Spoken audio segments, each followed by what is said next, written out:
Six. Hey, welcome everybody to our Time to Restore quarterly call.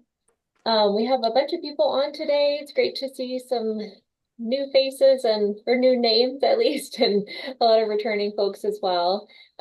You're welcome to keep your videos off or turn them on, whatever you'd like to do. We have a couple things kind of on our loose agenda today, but definitely this is a space for people to share anything that's relevant to pollinator restoration and conservation. So if you have any events coming up or any updates or anything like that, feel free to share those. We are still here at the NPN really focused on data collection right now for Time to Restore. So we're definitely going to make some space for our state coordinators to share anything relevant to trainings or other things going on there. I can also share an update about our herbarium scoring that we're also doing right now as part of this project. So we can do that a little bit later. But yeah, I just would welcome if anyone wants to share an introduction or any update from where you are, that would be great. We can kind of just open it up for anyone who wants to share. So I will, let's see, make sure there's no one in the waiting room. Cool. Well, yeah, I will pass it over to anyone who wants to go around as an introduction, if you're new or if you just want to share about what's going on in your area right now. I can start. Oh, sorry. You can go first. Okay, yeah. Hi everybody. My name is Chelsea BK. I am the sort of new Mexico tribal liaison for the South Central Climate Adaptation Science Center. So thank you, Erin, for the invite. I'm coming out of Tohajale, New Mexico. I'm Navajo. So yeah, it's Chelsea Bigay and Sha. Tkatni Satni Shlak, Eshe Bashashin, Tkachini Eda Shacheda, Eshiha Eda Schnella. So I'm coming out of the University of New Mexico too. That was my last uh, career place. So I have my master's in community and regional planning with the Indigenous planning concentration. I also have a bachelor's in environmental planning and design. So I am coming actually from Zuni Pueblo right now. We just are at our sheep camp. So checking out the sheep. It's really windy. So we were just kind of hauling water and um, yeah. So it's nice to meet everybody and it's nice to be part of the this really interesting group and I hope to learn a lot and to share a lot. So thank you. Chelsea, yeah, it's great to have you on here. And I don't know if have you and Kim already met? Kim is our kind of our state coordinator from New Mexico. She's at the University of New Mexico with Ben as well. So yeah, definitely need you guys to be connected. So Yeah, for sure. Thank you. yeah. Mhm. Oh, did I you feel want to go like next, somebody Kim? else had wanted to go next, Oh but yeah, well, yeah. yeah, and I don't know if other people that are from New Mexico too, I don't know if anyone else is on here, but it'd be great to get Chelsea connected to whoever else is from New Mexico on Yeah. the call. Absolutely. Hi, everyone. I'm Kim Eichhorst. Thank you, Erin. Actually, I feel like that was a pretty good introduction. But yeah, we're out of New Mexico, University of New Mexico, and I'm also the director for the Bosque Ecosystem Monitoring Program. And we're continuing to do our phenology monitoring, and we've also have a new, fairly new program getting more middle school students, primarily seventh graders, involved in some of the monitoring and also data analysis, data interpretation. And one of the key components of our newest lesson plan is looking at, amongst other things, changes in phenology as that relates to climate change and water availability. And it's a pretty neat little environmental education activity, actually. And in addition to our monitoring, we're trying to secure new funding so that we can move forward with some of our commitments, like our tribal listening session and increasing our monitoring projects. So thanks.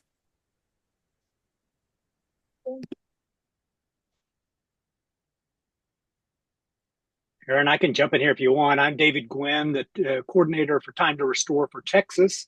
Have joined the team back in the summer and have been really enjoying getting to work and meet all of you, as well as help spread the word about the Time to Restore project and how Nature's Notebook can be used to further what we're trying to do here. So really enjoyed it. Thanks, David. I know we got a lot of Texas people on the call. Anyone want to raise hands? Yeah, Come on, Jackie. Texas, don't be shy. I know Mei Ling and who else? There are a lot of, I think, Nature's Notebook observers, right? And probably master naturalists. Yeah. Aaron, would this be the time to talk about kind of what we've been doing training wise, or you want to wait to do that? Let's circle back to that after we just do general intros. Okay. But yeah, I definitely want you to share about all the stuff going on there. Yeah, welcome everyone from Texas. Well, I can jump in as the Louisiana person. So I'm kind of same as David, but for Louisiana. So I'm Gina Lloyd. I'm the state coordinator for Time to Restore here. So I'll circle back to kind of what we were doing, just like Aaron said, but I'm joining from the field. So I'm going to leave my camera off because my connection's hanging on for dear life. But great to meet all y'all and see everybody. I'll jump on quickly as part of the Texas groups. So I'm with TCA, Texas Conservation Alliance, and we would love to learn more how and see how we can support. I'm also with the Blackland Prairie chapter. I know chapter has been working on to get the project approved as well. So we'll continue pushing on that for sure. Thank you, guys. Welcome.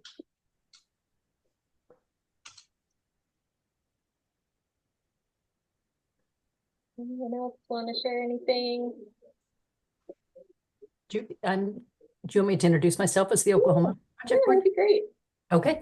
I'm Jane Breckenridge. I'm the Oklahoma Project Coordinator for Time to Restore and also the Director of Tribal Alliance for Pollinators and Yuchi Butterfly Farm. And we work with tribes on habitat restoration using native plants and also engaging them in the Time to Restore project.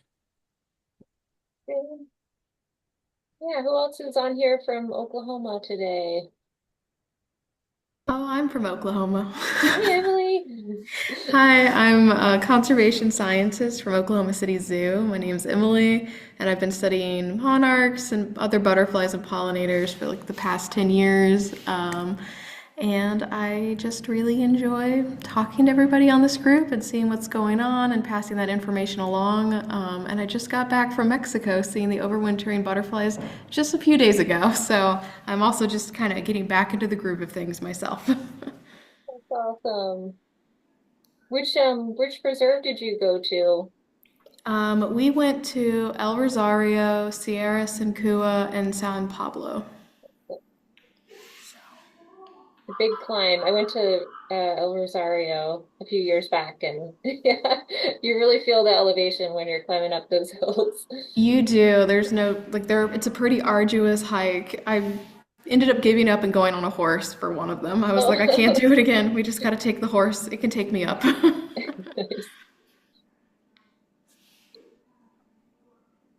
Anyone else? Oh, there's someone in the waiting room. Okay. Anyone else want to do an introduction or share anything? I can introduce myself quick if you want, Aaron. Yeah. Sure. Hi, everybody. Bonjour. My name's Rob Kroll. I'm the Climate Change Program Coordinator for the Great Lakes Indian Fish and Wildlife Commission, where most of our plants and all of our pollinators are still buried under some snow for probably another 3 months at least. And it's 17 degrees outside. I've been helping out with this project for a while now, just helping people think about tribal data sovereignty and how to engage with tribes that are doing pollinator work. Thanks. Wow. Cool. Anyone else? Well, I'm Becky Bertoni from Elm Fork Chapter, Texas Master Naturalists in the Denton, Texas area.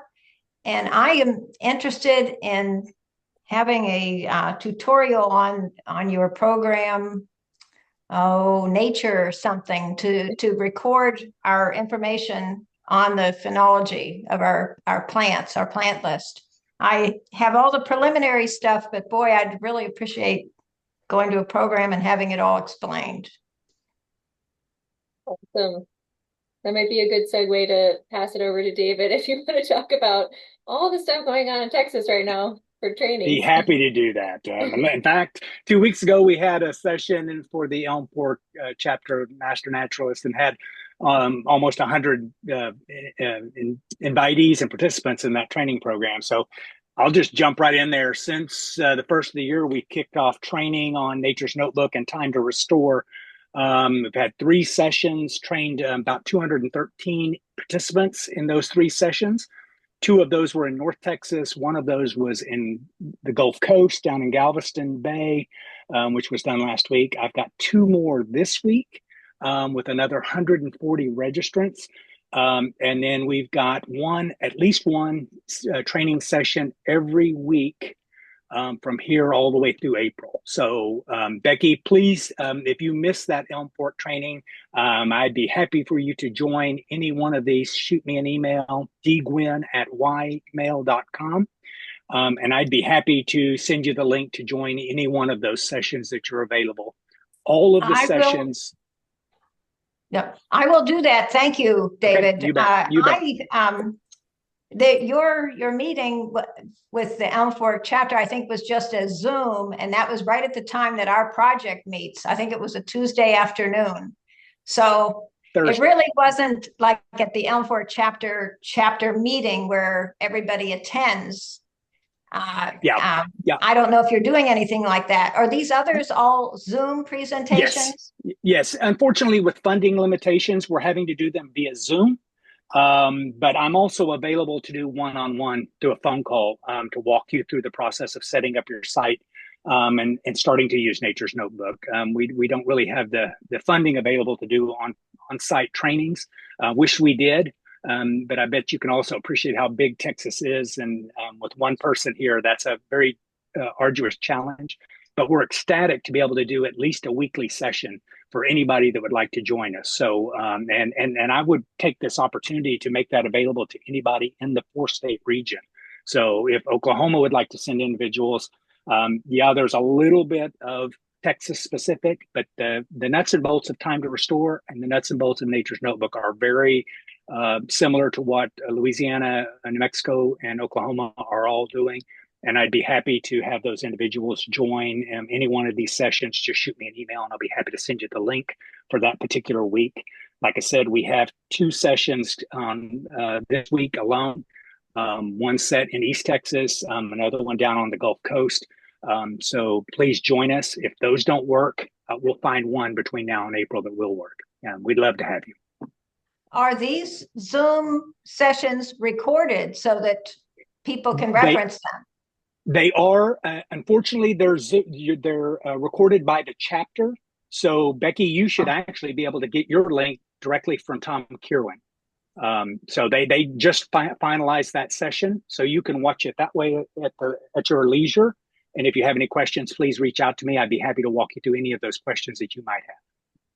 All right, that sounds very good. And you are doing an amazing job doing something once a week with Zoom classes around the state of Texas. Thank you.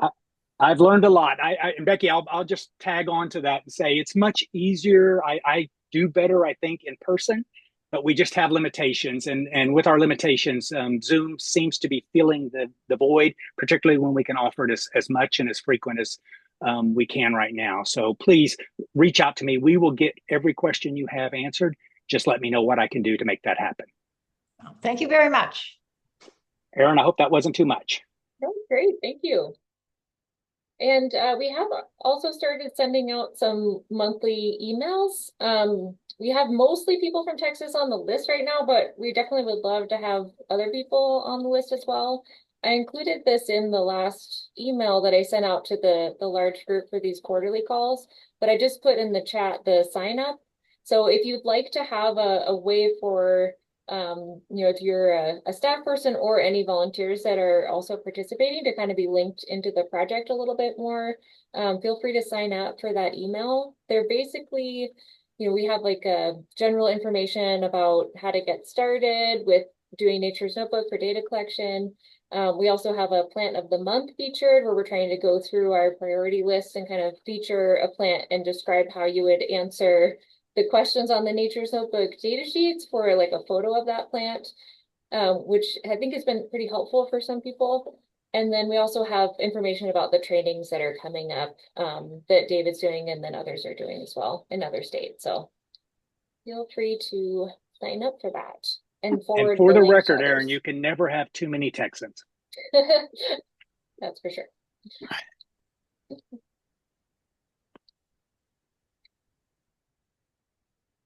Great. Does anyone else from other states want to share anything related to trainings or anything like that? Yeah. So I am constantly in awe of y'all in Texas. Your master naturalist community is so well connected and robust. We're a little smaller and scrappier in Louisiana, but I've been doing some similar things working directly with the Louisiana master naturalist chapters. And most of them are a little bit closer to each other than in Texas. So I've been able to travel in person, thankfully. We ran a training with the Lake Charles chapter last week. That went really well. But yeah, here I think our focus currently is on training master naturalists to set up backyard sites.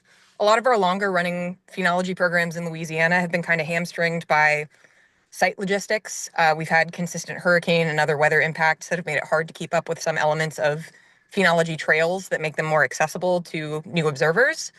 So that's kind of our shifting focus. We've had a lot of interest in folks combining rewilding of their yards and planting native plants with setting up their backyard sites in Nature's Notebook.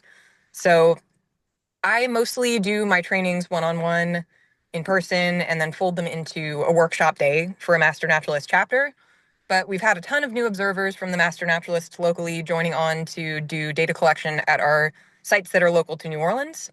So it's been great. There's been a lot of interest and a lot of energy around it.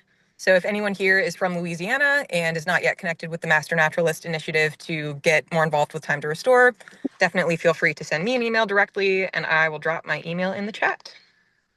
Thank you, Gina. Yeah, and I know that it is hard sometimes doing the trainings on Zoom, but I think a lot of the limitations or the challenges seem to be like getting things set up in Nature's Notebook in terms of getting your site set up and trying to decide what plants you should pick out. So I don't know if David, you or Gina want to share anything about like kind of the most frequently asked questions that you've received and kind of the answers you've been giving out to people. Sure. So I'm pretty fresh off of the in-person training with the Lake Charles chapter.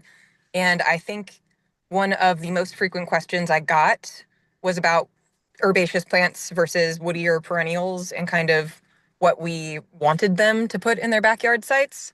So I think they were looking for guidance on what we're most interested in, what would be easiest logistically for them to set up in their backyard sites that they won't have to go in and edit all the time. There was a little bit of confusion about how to set up and monitor a patch versus a single focal plant. David, I don't know if you've been having similar questions with that. Yeah, I've had those are all questions I have encountered as well. But even on a higher level, I've had a lot of questions and concerns from individuals that tried to make this way more overwhelming than it needed to be. We have when it comes to setting up a site, I've had a number of individuals that wanted to include every plant that was on the list in their site, and that's a very quick way to get very overwhelmed very quickly. And so we've been working back through the process of trying to limit, your enthusiasm, if you will, to just get started and then grow in the capacity as a data collector for this project. And so Gina's points are very valid, but my biggest one has really been people getting overwhelmed. And then also having the luxury to be able to walk people through setting up that first site. Making that time available to individuals that may not be as technologically savvy has also been a big concern that I've seen.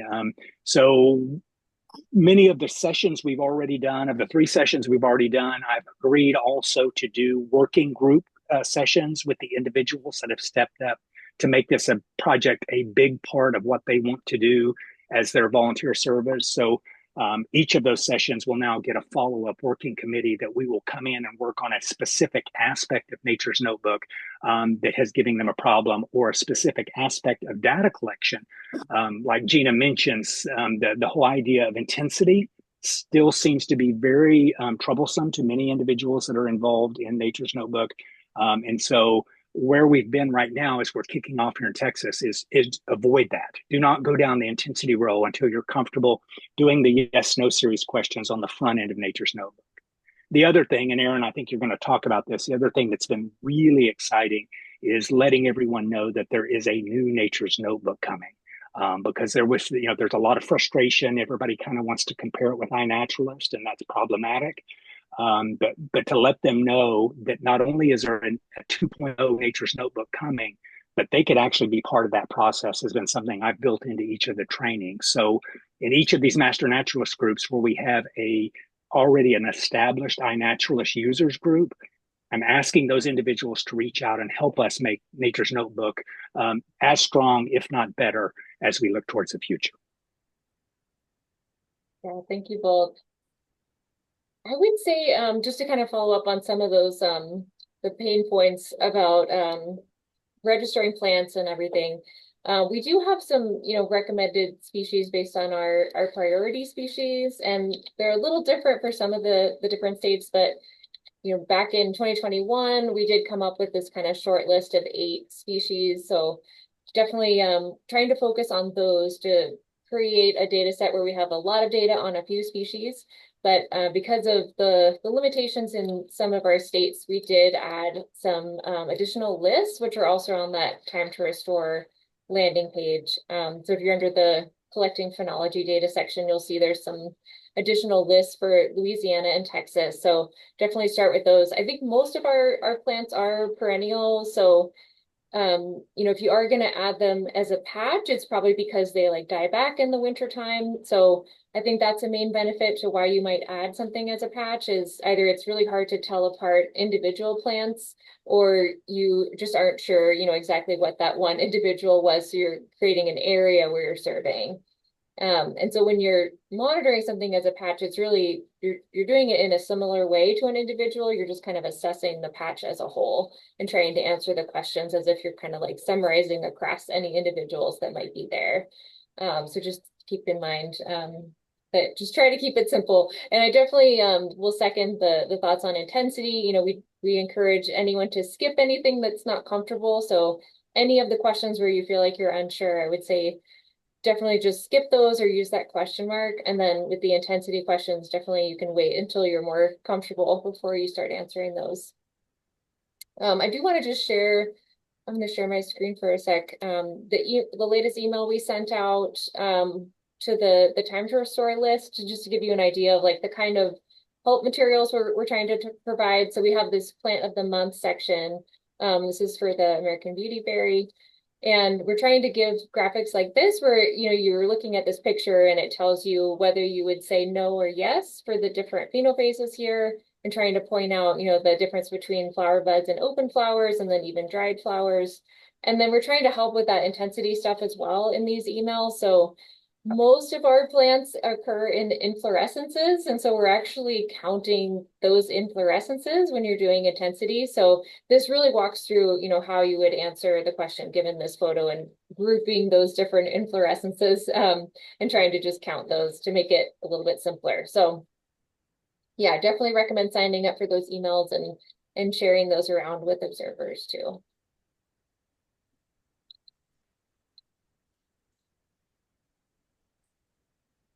Any other thoughts or information about trainings, or just things that you've heard from observers or anything like that?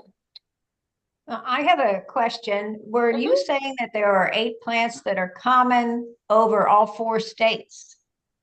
Or so what were the 8 plants? Yeah, so we had workshops back in 2021 when we first started the Time to Restore project, and we actually just had workshops in New Mexico, Oklahoma, and Louisiana because we didn't have funding for Texas at that point of the project. And so we tried to, across those 3 states, come up with a short list of plants that could potentially be found in all those states and were relevant in terms of the use by pollinators. And so that's what the list of 8 is. And I can share those. They're on the Time to Restore landing page that I've put in the chat. But basically it's these species. And I know there's like limitations are not found everywhere, but those were kind of our best attempt to find a list where we could hopefully find something that everyone could observe in their state. So those are the kind of the main focus, but we, as I mentioned, we have the Louisiana species and the Texas species as well. So we're trying to just guide people towards selecting one of those species so that we can have a more complete data set on those species. Yeah, Christine. Hi, I was just wondering, are you gonna put like in the monthly emails when plants are added to Nature's Notebook, for example, like horse herb and Turk's cap I'm waiting for? No, I really want those to be added soon too. That is something that our IT people are working on right now. So hopefully in the next couple weeks, I don't want to overpromise, but we're really hoping that'll be coming soon. Okay, I yeah, know a I lot of people are understand. working on those.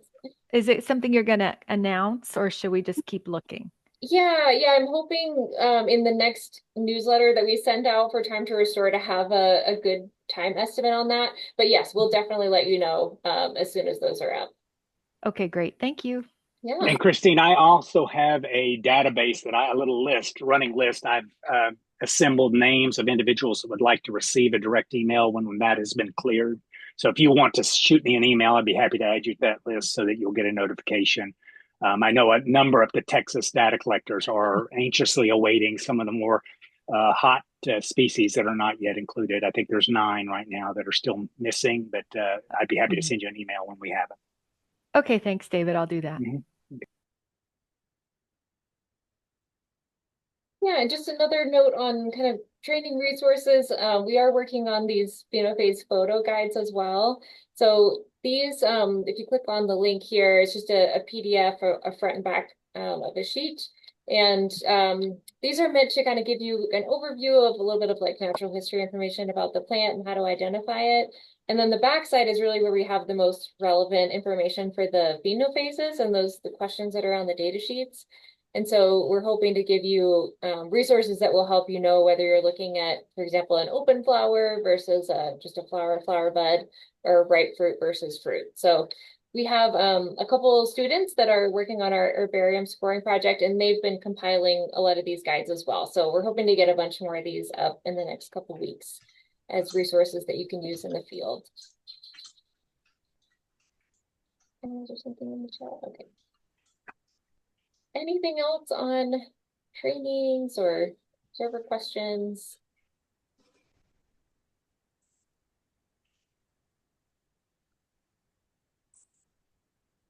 So David mentioned that we do have a new Nature's Notebook app in the works, so I will just say a little bit on that. We're really excited about the new app that we're developing. This is an app that's really going to be hopefully a lot easier to use. It's going to have different kind of levels of the data sheets in there that are built in. So instead of being confronted with a long list of 12 or more phenophase questions, you'll have the option to start out with a simple version of that where it might only be 3 questions, something like leaves, flowers, and fruits. And then you'll be able to kind of graduate up to level 2, which you'll have the full list of questions. And then level 3 is where you'd actually answer the intensity questions. We're also going to be building in a lot of photographic resources. So kind of in a similar way to that phenophase photo guide, we're eventually going to have a photograph for each of the phenophases, so you'll be able to reference that while you're making your observations. We'll also have a lot more just educational material built in about, what is a reproductive part of a flower with diagrams, and then what is a breaking leaf bud, things like that. So that is, we're planning to have that come out in spring of 2026, so still a ways off, but we are very actively working on that project. It'll also enable a lot more one-time or incidental observation. So it'll be a nice way to have people kind of try out the program without having to commit to signing up for an account and like downloading the app. They could actually go through and try out making an observation before they get to that point. So we're hoping it'll really lower barriers to entry and enable people to just see if they like doing a nature's notebook before they commit to actually following through and having an account and downloading something on their phones. And it'll have a lot of things that people have been asking for a long time. So those of you that are part of local phenology programs where you have multiple people observing at the same locations, we'll be able to see what others have reported in previous weeks. So it'll help with data quality and being able to reference, what people said about intensity and the different phase questions in prior weeks. So we're really excited about that. Community. Time to restore. I don't know if that was meant to be unmuted. I think Allison, you are unmuted. I don't know if you want to say anything. I'm sorry. That's okay. So I can share a bit about the herbarium sporing project at this point, just to kind of give you an update on that. So we have two wonderful undergraduate students here at the U of A who are actively going through and sporing pressed plants that have been pressed in prior years or decades. And we're really excited about adding in that aspect of data for this project. So I mentioned we started this project in 2021. And so we have, data that have been collected since that point. We're always adding on new sites as we get observers trained up. But we don't have a really great, extensive data set yet. So by kind of digging into what people have looked at in past years, it will really give us a more rich time frame to look at, and we'll be able to see, when different flowers were on some of our priority species decades ago, sometimes even going back to the early 1900s, which is really exciting. So we've been working with the Botanical Research Institute of Texas, BRIT, and we have access to their herbarium sporing platform to be able to have our students go in and assess different pressed plant specimens that have been digitized, photographed, and then actually pull out the information about flowering and fruiting of those species. So I just want to show some of the resources that we've come up with. So in advance of actually doing the herbarium sporing, where the students are going in and looking at the specimens, we have been trying to get a good sense of what the different species look like in the different phenological stages, going from when they first start flowering through to when they have open flowers, and then when they have fruits and ripe fruits. So this is a complicated spreadsheet, but basically these are all of our different priority species across all the different lists that we have. And we've kind of ranked them and highlighted in green the ones that we're focused on for the herbarium sporing work. So you'll probably recognize some of these lists here. These columns are the voting that we did in some of our first stakeholder workshops, where we went through and we assigned, whether this species was important for a particular state, as voted on by the participants from the stakeholder workshops. So we tried to come up with kind of how many states were these species had votes from the different states. And so we came up with this short list of the 8 regional species. Those are the 8 that we were just looking at. And then we also tried to add some other species that still had a lot of votes across states, but maybe weren't part of that top 8 list. And then we also assigned some of these other species that were lower down in the rankings, but are species that we do have quite a bit of data on already in Nature's Notebook. So it just makes it easier for us to try to do modeling and actually do analysis where we can figure out the connection between these species and climate drivers, things like whether they're influenced by temperature and precipitation, to try to project forward and see what shifts might happen with some of these species in future decades. So that's kind of how we assign the priority ranking, the green highlights here.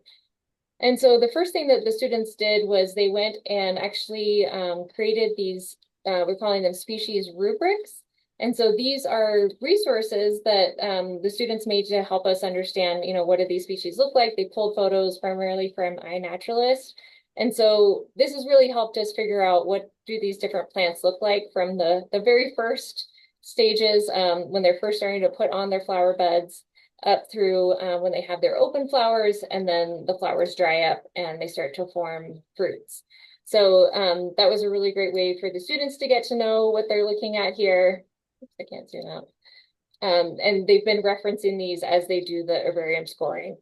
And then these are some examples of some of the specimens that the students are looking at. So these are plants that were collected at some point in the past and then pressed and were then added to a collection, a herbarium at usually a university or another location.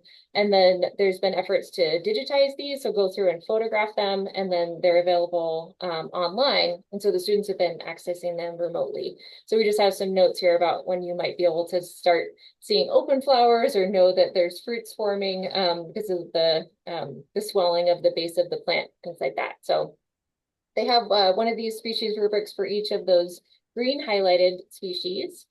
And then the process is basically to access through the TORCH, which is the Texas-Oklahoma Consortium of Herbaria, actually look at these specimens and then make a judgment call on whether there are different phenophases present. So this is what the platform looks like for our students as they're going through. And this is an example of a specimen here on the left. And so we can actually zoom in pretty close and take a look at what we're seeing here. And then decide whether we're assigning this to have unopened flowers, open flowers. We're skipping the senesced flower question because after we looked through a bunch of specimens, we decided it's really hard to know if the flower was dried when it was collected or if it just happened to dry out over the many decades it's been in this herbarium. And then trying to assess fruits as well. Although fruits has been the trickiest thing, I think, to assess in these specimens, because often, as I think a lot of you know that do seed collection, the seeds are very, very tiny and they'd be almost impossible to see on these pieces of paper that they're mounted to. So we're pretty confidently able to say whether we see open flowers, but for some of these other questions on here, we're skipping a lot of them. But we can at least say that, for example, this species here does have open flowers. This is a pretty nice specimen. It's actually only about 15 years old. I think this one's from 2011, so not too old. Some of the ones that we've seen have been 100 years old, which is exciting for the students to be able to look at, but it makes for a specimen that's a little bit more tricky to score. But that's just kind of a peek into that project. I think our students so far, they've been working on the actual scoring for a couple weeks now, and they've gone through many hundred photos already. So it's pretty quick after they really get to know the species and they're able to go through and just kind of start putting the tags on and going through the images. Any questions about that? We're going to continue this work through at least the end of this semester, and then we may have one of our students working on this a little bit over the summer as well.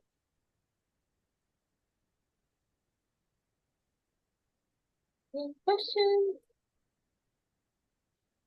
It seems like we are able to get access to quite a few collections. So right now we're working on the collection that's from BRIT, the Botanical Research Institute of Texas.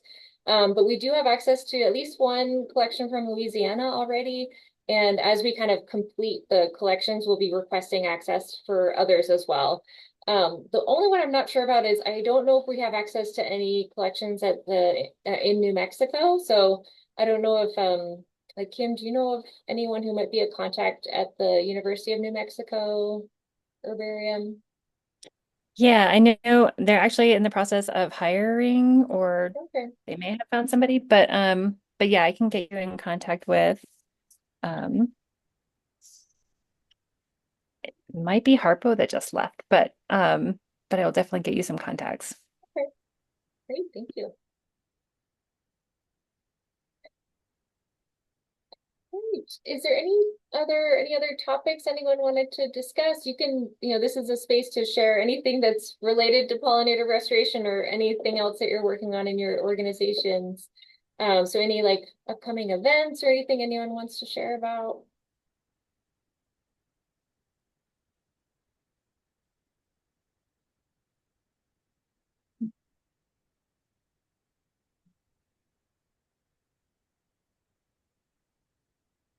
also have space for, are there any like requests that anyone has?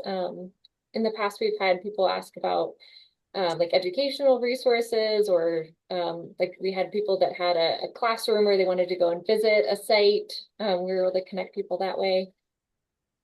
So definitely just want to make space if anyone has any needs or anything where they want to connect with others on the call. We have a lot of people from some great organizations on here and want to provide that opportunity for connecting. Yeah, so I have kind of an exciting side project going right now. I recently connected with some private landowners who have about 150 acres of bottomland hardwood forest and prairie that they're trying to restore and make a little bit more functional. Right now, it's mostly invasive species, primarily Chinese tallow. I have never really consulted on a guided planting before, so I would love to, if anybody has anything to shoot my way about things I could recommend to help with like drainage on their property, besides the obvious, pollinator supporting plants. Anyone on the call want to respond to that? Y'all can also feel free to email me. It's ginaloid113@gmail in the chat if y'all don't want to get into that now, but think of anything later.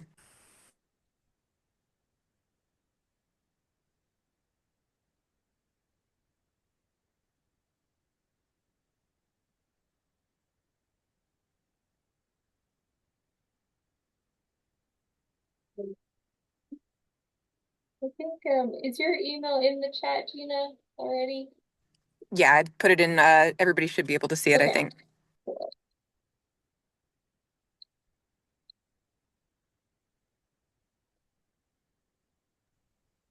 I didn't want to jump in. Wasn't sure if Gina was done. So, I am a master naturalist, and so I just have a question on data collection, but then also it's not until later, but Texas Parks and Wildlife has a Texas Pollinator BioBlitz, and we have, and I'll put it in the chat in just a little bit. They have a section that goes out with all the emails. It's called Helpful Guides. So I just wanted to know, we're allowed to put like nonprofit governmental agencies on our website. And so I didn't know if you wanted to link any of these to the helpful guides portion on our website. So that can get the word out there as well too. But then also these really good guides that you have for people to help identify the pollinators and the plants that benefit for pollinators. Yeah, that would be great. Okay. Cool. The question I had was, so David, I think I attended one of your trainings, but that was a long time ago. And so I was trying to pick it back up. And so my question is I do a lot of container gardening with natives to do tests, to see which ones last the longest, are those, do you want those, or do you just want plants that are actually like more in the ground? Because I noticed the container gardens, they bloom later, they bloom earlier. Like I've already got some of my black-eyed Susan that have already started their resprouts. And so I noticed that the ones that are actually in the ground don't come up until much later. So the timing is off a little bit then sort of, do you not want container garden or container plants put in the database? Yeah, that's a great question. So we would like to have data on all kinds of plants, regardless of whether they're more naturalized or in planted areas. We do have a way for you to indicate that because it is an important aspect, like you're saying, of the phenology. So let me just show you what it looks like. Unfortunately, right now on the app, you can't put that information there, but if you go onto the website on your observation deck, that's where you can actually input some of those extra details about your plants. So I'll show you where that lives here. So let me just share my screen. So if you're logged in, which you use the same login, as you would use on the app, this is what your observation deck looks like. And if you pick on one of your sites, you might just have one, and then you don't have to pick one of these plants, but the site that you're interested in, and then go to this add or edit plants.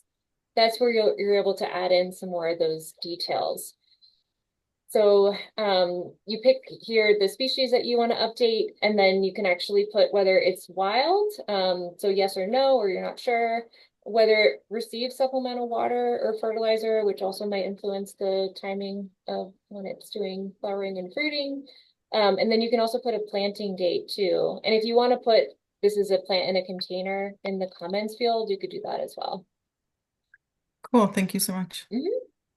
Yeah, Melissa, this question has repeatedly come up, particularly in urban areas where we've done training, because a lot of people are trying to do what they can for pollinators on patios and balconies and in very microclimate type areas. And so I've been encouraging them to go in into that comment field and note that it's a potted plant and still collect that data, because as a data collector, that data is very valuable to us. So as much as you can tell us about that data collection point is helpful, but please don't feel like you're left out. Please help with the data collection. We want you to be part of it. We want you to be part of the project success. Cool. Thanks, David. Other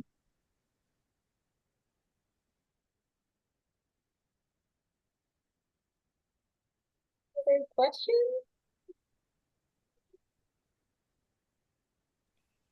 Yeah, I have another question. Yeah. So I don't remember very well since I set up my site, but there are questions about the amount of sun that your site gets. And I had a really hard time deciding like what kind of shade it was, things like that, because I have plants that are growing on the edge of kind of woods and things like that. So I was wondering, is there somewhere that has, maybe it's in the training that I haven't done yet online, but is there something where there's more of a description of of what those different choices mean?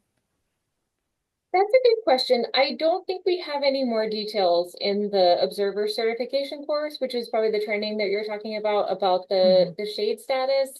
Yes. I mean, you can, for each individual plant, you can pick a different answer. So I don't know if that's helpful, but yeah, so the answers are things like full sun, mostly sun, half shade. So I would just say do your best. You know, and it's also going to change, you know, over the course of the day, and I'm sure it's different in different seasons. So yeah, I would just try to answer it as best you can. Okay. Thanks. And Yeah, Christine, keep in mind, as a data collector and a phenologist, you're out there observing. So remember, Nature's Notebook is extremely forgiving, and it's also very dynamic. So as you observe and you notice change in the environment and in the seasons, you can adjust that in your site and in your Nature's Notebook profile. So this will teach you to be more aware. And then that's a learning process for you. So please don't be afraid to explore and grow and evolve. Okay. Thank you so much.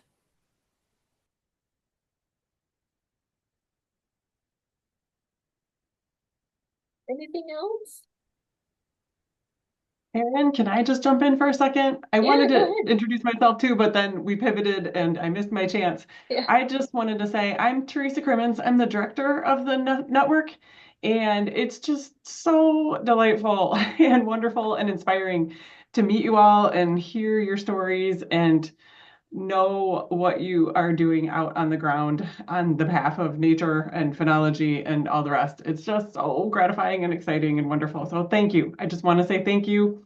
And I hope to keep joining meetings because I love hearing stories and seeing pictures. David, I love your background.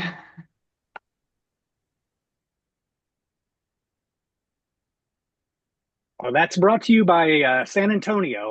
Spent 3 years north of San Antonio, and that was actually across the street from my home. So you're more than welcome.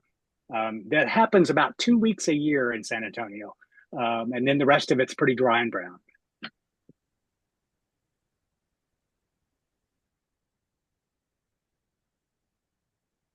Jackie put an observation in the chat too about noticing differences in plants that are exposed to different winds. So thanks for that.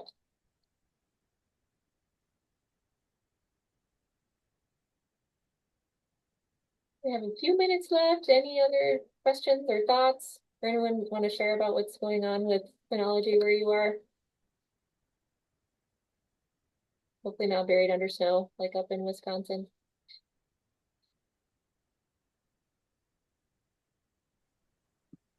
Yeah, talking about seasonal change, I'll throw this out there. 2 weeks ago, I had 4 inches of snow on my porch here in Houston. Who would have believed that? That just doesn't happen here on the Gulf Coast. But you can imagine every trash can lid in town was being used on every bit of incline around my neighborhood because guess what? They don't sell sleds in Houston. So, but it lasted only for a day and a half, but it was, you couldn't imagine the number of grassy snowmen all over the city. It was great. David, that's because my wife was down visiting her family in Cat Spring, Texas, just outside Yep. Katy. You brought it to us. Well, when they told us it was coming, none of us believed it. And then it started, and it was I mean, people were stunned. They would walk outside and just look up. And we had up until the snow started, we had everything that blooms pretty much year round in full bloom still. So the Turk's cap, all of the species we monitor with Nature's Notebook was in bloom, and immediately that all came to a stop. So my data collection rapidly changed. The next week, everything's not in bloom anymore. So it's amazing. Sure, Aaron, I'll add this to your comments. It is amazing once you start noticing seasonal change. It's amazing what you can learn about the environment that you took for granted for so many other outings through your daily course of life. But it's amazing what you'll start to notice when you start noticing just little things and collecting data. It's been such a learning experience. And I get emails and texts every day from individuals who are appreciating the fact that they've become so much more aware about what's happening in their yard, in their flower bed, in their neighborhood park.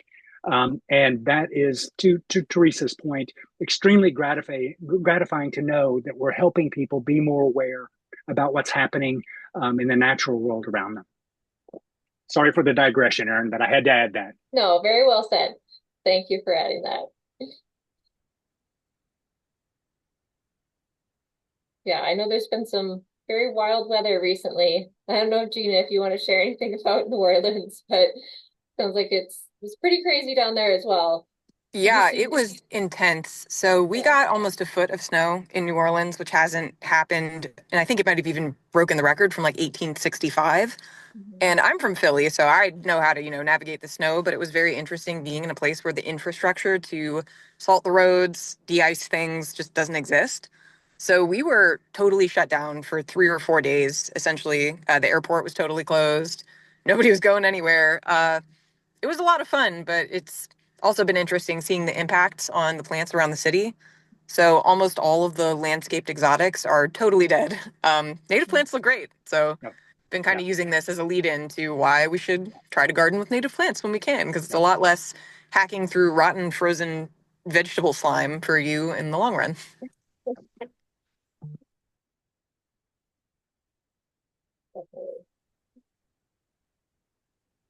But all that said, the Gulf Coast has never looked more beautiful. You just can't imagine what it looked like with snow in all the palms. It just was phenomenal.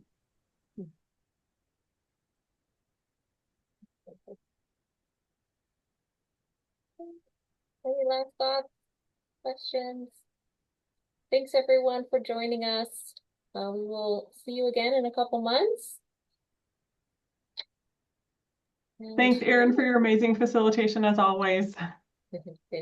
Absolutely. Thanks, Aaron. You're a great leader. Thank you. All right. We'll see you in a couple months. Thanks, everybody. Take care. Bye.